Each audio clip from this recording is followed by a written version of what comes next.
हर हर महादेव दोस्तों, जरा कुछ पल के लिए इस भाग दौड़ भरी दुनिया को भूल जाइए। अपनी आंखें बंद कीजिए और अपने भीतर झांकिए। आज हम जिस दुनिया में जी रहे हैं, वहां इंसान एक छोटी सी बीमारी से हार जाता है, एक छोटे से दुख से टूट जाता है। हम खुद को बहुत कमजोर और बहुत बेबस मानते हैं। लेकिन क्या आपने कभी सोचा है कि त्रेता युग में जब रुद्र अवतार बजरंगबली हनुमान जी माता सीता की खोज में निकले थे, तो उन्होंने एक पल में 100 योजन का समुद्र कैसे लांग लिया था। जब उन्हें लंका में प्रवेश करना था, तो कैसे उन्होंने अपना शरीर एक मच्छर के बराबर छोटा कर लिया था। और जब लक्ष्मण जी के प्राण बचाने थे, तो कैसे उन्होंने पूरे द्रोणागिरी पर्वत को एक हाथ पर उठा लिया था। हम आज इसे चमत्कार कहकर तालियां बजा देते हैं, लेकिन मेरे दोस्तों, यह कोई चमत्कार नहीं था। हमारे प्राचीन आगम शास्त्रों और शिव पुराण में इसे कहा गया है अष्ट सिद्धि, यानी ब्रह्मांड की 8 सबसे बड़ी शक्तियां। लेकिन सबसे बड़ा और रोंगटे खड़े कर देने वाला सवाल यह है कि क्या कलयुग में, आज के इस दूषित समय में, आपके और मेरे जैसा एक साधारण इंसान इन महाशक्तियों को जागृत कर सकता है? क्या हमारे भीतर भी वो शक्तियां सो रही हैं? आज के इस महाज्ञान में हम किसी जादू टोने या हवा हवाई बात पर चर्चा नहीं करेंगे। आज हम बात करेंगे विशुद्ध योगिक विज्ञान की, उस विज्ञान की जिसे सबसे पहले आदिनाथ योगेश्वर महादेव ने अपनी अर्धांगिनी माता पार्वती को कैलाश पर्वत के एकांत में सिखाया था। मैं हूं आपका दोस्त दीपक ठाकुर, और महादेव भी हेल्प के इस सबसे गहरे और रहस्यमय सफर में मैं आपका स्वागत करता हूं। अगर आप भी सच में यह जानना चाहते हैं कि नाड़ी शोधन, प्राणायाम और अष्ट सिद्धियों के बीच का वो छिपा हुआ विज्ञान क्या है जो आज तक आपसे छुपाया गया है, तो इस वीडियो को आखिरी सेकंड तक अपने हृदय से लगाकर देखिएगा। और अगर आप भी महादेव के सच्चे लाडले हैं, तो कमेंट बॉक्स में पूरे गर्व और भक्ति के साथ हर हर महादेव जरूर लिखें। तो चलिए इस दिव्य यात्रा का श्री गणेश करते हैं। दोस्तों, सिद्धियों को समझने से पहले उस स्रोत को समझना होगा जहां से इनका जन्म हुआ। हम महादेव को सिर्फ जल चढ़ाते हैं, लेकिन हम भूल जाते हैं कि वो आदि योगी हैं, यानी इस पूरे ब्रह्मांड के सबसे पहले गुरु। जब माता पार्वती ने महादेव से पूछा कि हे नाथ, हे स्वामी, मनुष्य जन्म मरण और दुखों के इस चक्रव्यूह से कैसे आजाद हो सकता है, वो अपनी असीम शक्तियों को कैसे पहचान सकता है, तब महादेव ने उन्हें तंत्र, मंत्र और योग का ज्ञान दिया। हमारे शरीर के अंदर 72,000 नाड़ियों का रहस्य बताया, और यहीं से जन्म हुआ उस मार्ग का जो इंसान को भगवान बना सकता है। तो आखिर क्या है ये अष्ट सिद्धियां? महर्षि पतंजलि के योग सूत्रों और शिव पुराण में इन 8 अलौकिक शक्तियों का बहुत ही वैज्ञानिक वर्णन किया गया है। आज इन्हें ध्यान से समझिए। तो पहली सिद्धि है अनिमा। अनिमा का अर्थ है अपने शरीर को एक अणु के समान सूक्ष्म यानी छोटा कर लेना। जब कोई योगी इस सिद्धि को प्राप्त करता है, तो वो अपनी शारीरिक कोशिकाओं के बीच की दूरी को शून्य कर देता है। वो इतना छोटा हो सकता है कि बंद दरवाजे के आर पार निकल जाए। हनुमान जी ने इसी सिद्धि से लंका में प्रवेश किया था। दूसरी सिद्धि है महिमा। यह अनिमा के बिल्कुल विपरीत है। इसका अर्थ है अपने शरीर का असीमित विस्तार कर लेना।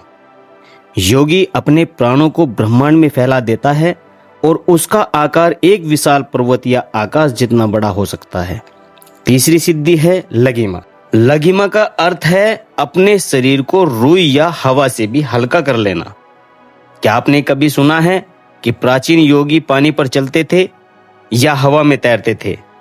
दोस्तों, वो लघिमा सिद्धि का ही प्रयोग करते थे, जिससे वो गुरुत्वाकर्षण के नियमों को पूरी तरह से तोड़ देते थे। चौथी सिद्धि है गरिमा, यानी अपने शरीर को एक लोहे या पहाड़ के समान भारी कर लेना। जब अंगद ने रावण की सभा में अपना पैर जमाया था, जिसे बड़े बड़े योद्धा हिला नहीं पाए थे, वो गरिमा सिद्धि का ही एक रूप था। पांचवी सिद्धि है प्राप्ति। यह बहुत ही रहस्यमय शक्ति है। प्राप्ति का अर्थ है इस ब्रह्मांड में किसी भी जगह पल भर में पहुंच जाना।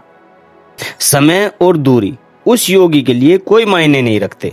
वो चाहे तो यहाँ बैठे बैठे अपनी चेतना को कैलाश पर्वत पर भेज सकता है। छठी सिद्धि है प्राकाम्य। प्राकाम्य का अर्थ है अपनी इच्छा शक्ति को इतना जागृत कर लेना कि प्रकृति आपके अनुसार काम करने लगे। जो योगी प्राकाम्य सिद्धि कर लेता है, वो जो सोचता है, वो जो मुंह से बोल देता है, वो पत्थर की लकीर बन जाता है। प्रकृति उसे पूरा करने में लग जाती है। और 7वीं और 8वीं सिद्धियां हैं ईसत्व और वसित्व।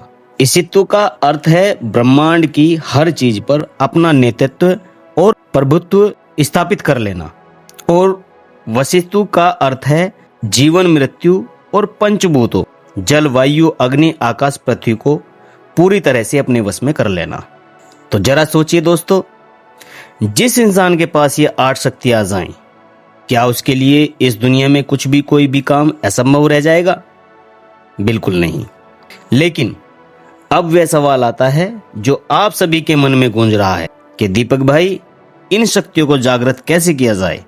YouTube और इंटरनेट पर आजकल 10-10 मिनट में सिद्धियां पाने के तरीके बेचे जा रहे हैं। लेकिन मेरे भाई, सच्चाई बहुत गहरी और बहुत कठिन है।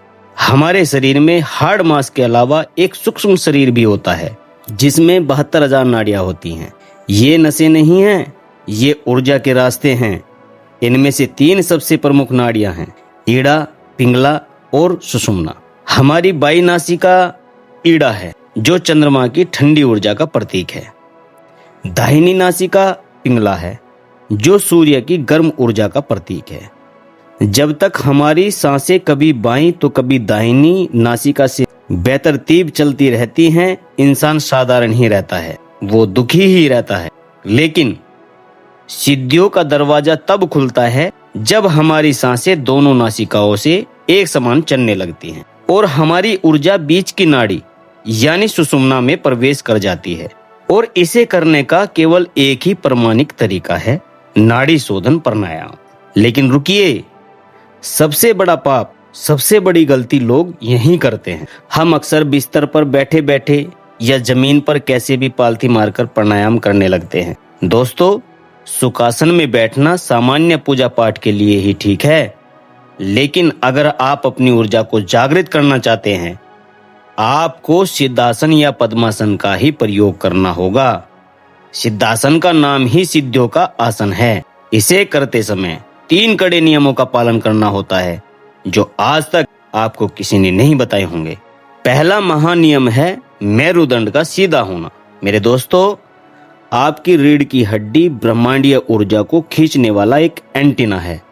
अगर यह थोड़ी सी भी झुकी हुई है तो ऊर्जा आपके चक्रों में ऊपर उठ ही नहीं सकती, वो नीचे ही फंसी रह जाएगी और आपको क्रोध और वासना से भर देगी। रीढ़ एकदम सीधी होनी चाहिए। दूसरा महानियम है पत्थर जैसी स्थिरता। अगर आप ध्यान में बैठकर बार बार अपने हाथ पैर हिला रहे हैं, खुजली कर रहे हैं या अपनी जगह बदल रहे हैं, तो आपकी सारी ऊर्जा बिखर जाएगी। स्थिरता से ही शक्ति पैदा होती है। तीसरा महानियम है गुरुत्व आकर्षण से बचाओ। कभी भी भूलकर भी सीधे नंगी जमीन या ठंडे फर्श पर बैठकर प्राणायाम न करें। पृथ्वी के अंदर एक जबरदस्त चुंबकीय शक्ति है। अगर आप बिना आसन के बैठेंगे तो आपके शरीर की सारी ऊर्जा सीधा जमीन में खिंच जाएगी और आपको थकान महसूस होगी। तो हमेशा कुशा का आसन, ऊनी आसन या कोई मोटा सूती कपड़ा बिछाकर ही बैठें। तो मेरे प्यारे सी भक्तों, अब मैं आपको वो कड़वा सच बताने जा रहा हूं जो शायद आपको थोड़ा बुरा लगे, लेकिन यह मेरा धर्म है कि मैं आपको सत्य बताऊं। आज का युवा शॉर्टकट के पीछे भाग रहा है, लेकिन कान खोलकर सुन लीजिए, बिना किसी योग और सिद्ध गुरु के मार्गदर्शन के, और सबसे बड़ी बात, बिना ब्रह्मचर्य के कठोर पालन के इन सिद्धियों की बात करना केवल खुद को धोखा देना है। ब्रह्मचर्य कोई सजा नहीं है मेरे भाई। ब्रह्मचर्य का मतलब है अपने शरीर की सबसे शक्तिशाली ऊर्जा को बर्बाद होने से बचाना और उसे अपने मस्तिष्क की ओर मोड़ देना। जब तक नीचे के चक्रों में ऊर्जा बर्बाद होती रहेगी, तब तक तीसरी आंख यानी कि आज्ञा चक्र या सहस्त्र चक्र कैसे खुलेगा? सिद्धियां कोई बाजार में मिलने वाली मिठाई नहीं है। ये सालों के कठोर तप, इंद्रियों के पूर्ण संयम, अकेलेपन की पीड़ा और महादेव की असीम कृपा के बाद ही मिलती है। और जाते जाते एक बात हमेशा अपने हृदय में अंकित कर लेना, जो सच्चा योगी होता है, जो महादेव का असली लाडला होता है, वो कभी सिद्धियों के पीछे नहीं भागता। सिद्धियां तो केवल रास्ते के पड़े हुए पत्थर हैं, असली मंजिल तो हमारे कैलाशपति में है। अगर आप अनिमा और गरिमा पाने के अहंकार में डूब गए तो आपका पतन निश्चित है। लेकिन जब आप हाथ जोड़कर, आंखों में आंसू भरकर केवल इतना कहते हैं, हे शिव, मुझे कोई शक्ति नहीं चाहिए, मुझे कोई सिद्धि नहीं चाहिए, मुझे तो बस तेरे चरणों की धूल चाहिए। जब आप इस निष्काम भाव से प्राणायाम करते हैं तो यकीन मानिए दोस्तों, ये अष्ट सिद्धियां खुद ब खुद आपके पीछे हाथ जोड़कर खड़ी हो जाती हैं। आपको सिद्धियों को नहीं पाना है, आपको शिव को पाना है। सिद्धियां तो उनकी दासी हैं। आज के इस वीडियो ने अगर आपकी आत्मा को झकझोरा है, अगर आपको आपके असली स्वरूप का भान कराया है, तो इसे केवल अपने तक सीमित मत रखिएगा। इसे अपने हर उस मित्र, हर उस भाई के साथ शेयर करें जो भटक रहा है। क्या आप चाहते हैं कि मैं नाड़ी शोधन की पूरी प्रमाणिक विधि और चक्रों के जागरण पर एक अलग से महावीडियो बनाऊं? मुझे कमेंट्स में आपके उत्तर का इंतजार रहेगा। अपनी साधना करते रहें, अपने शरीर को मंदिर बनाएं और अपने भीतर के शिव को पहचानें। मैं दीपक ठाकुर महादेव बी हेल्प से अब आपसे विदा लेता हूं। अपना और अपनों का बहुत बहुत ख्याल रखिएगा। हर हर महादेव, हर हर महादेव, हर हर महादेव।